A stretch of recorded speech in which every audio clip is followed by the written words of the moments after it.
यह कहा जाता है कि जो कर्म हमने पहले किए हैं उनका फल हमें आज मिलता है और जो आज करते हैं उसका फल हमें बाद में मिलेगा। तो ऐसी कोई व्यवस्था क्यों नहीं हुई कि जो हम कर्म आज करें उसका फल हमें आज ही मिल जाए, ताकि दुनिया में से सारे भ्रष्टाचार और जितने भी बुरे कर्म हैं सब मिट जाएं। आज के कर्म का फल आज नहीं अभी मिलता है। किसने कहा है कि आज का फल कल मिलेगा? आज का फल अभी मिलता है। तुम अभी प्रश्न कर रही हो, एक अच्छा कार्य कर रही हो, तुमको प्रसन्नता का अनुभव हो रहा है या टेंशन हो रहा है? प्रसन्नता है ना? यह किसका फल है? अच्छे कर्म का फल है।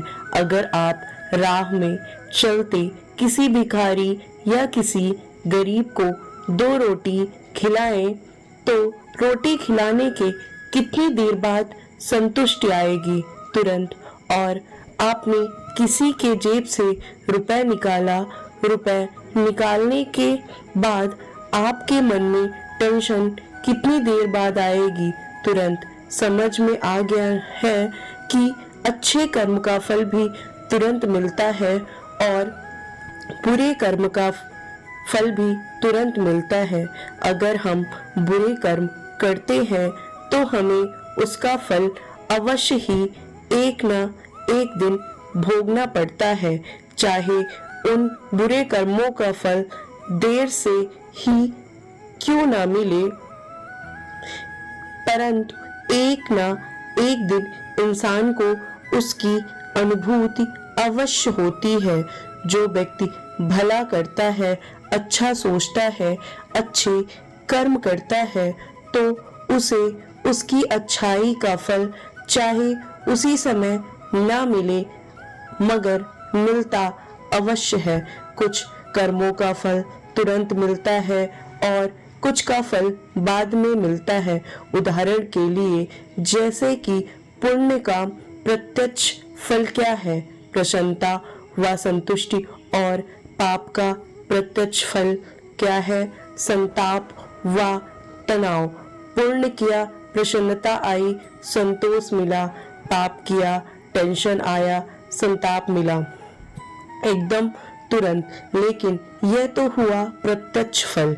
इसके अलावा एक पारंपरिक फल भी होता है, जैसे कि पुण्य का पारंपरिक फल सुख समृद्धि है और पाप का पारंपरिक फल दुख दरिद्र है। कहते हैं बाकी सभी योनियों को भोगने के बाद मनुष्य योनि ही हमें वह अवसर देती है जिसमें भगवान हमें अपने कर्मों को सुधारने का अवसर प्रदान करते हैं।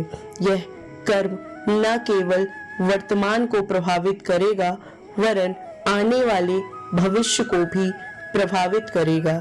समय समय पर आते जाते दुख और सुख हमें निर्देशित करते हैं कि वक्त रहते सही रास्ते को पकड़ लो तो मंजिल मिल ही जाएगी, और अगर नहीं तो यह सिलसिला चलता ही रहना है। यह बिल्कुल सही है कि कोई भी इंसान जिस तरह के कर्म करता है उसे वैसा ही फल मिलता है, और कलयुग में तो इंसान को चाहे उसके कर्मों का फल देर से ही क्यों ना मिले, मिलता अवश्य है। गीता में भी कहा गया है, जैसा ही कर्म करेंगे भगवान वैसा फल देंगे। हम सभी जिंदगी भर कड़ी मेहनत करते हैं और अच्छा मकान, अच्छी नौकरी, अच्छा परिवार बना लेते हैं। बड़ी सुख शांति से जीवन व्यतीत करने के बाद एक समय ऐसा आता है कि हमें यह परिवार और संसार छोड़कर जाना होता है। यहाँ तक कि यह हमारा शरीर भी यहीं पर छोड़कर जाना होता है। यह भी साथ नहीं जाता है। पत्नी घर के दरवाजे पर खड़ी खड़ी रोकर वहीं से अलविदा कह देती है। सगे संबंधी शमशान तक साथ देने के बाद घर चले जाते हैं, तो फिर साथ में कौन गया? भगवान ही हमारा साथ हर जन्म में, हर योनि में देता है। ईश्वर किसी को सुख या दुख नहीं देते, वे हमें हमारे ही कर्मों का फल देते हैं। श्री कृष्ण ने कहा है, कभी कभी लोग कहते हैं कि हमारा भाग्य बहुत खराब है। ये भाग कहाँ से आया है? पिछले कई जन्मों के बचे हुए कर्म फल से ही हमारा भाग्य बनता है। भविष्य पुराण में लिखा है, यदि हम शुभ ही शुभ करते हैं तो वर्तमान काल में उसका फल शुभ होगा और भविष्य का भाग्य भी शुभ होगा। इसी तरह अशुभ कर्म के लिए समझना चाहिए।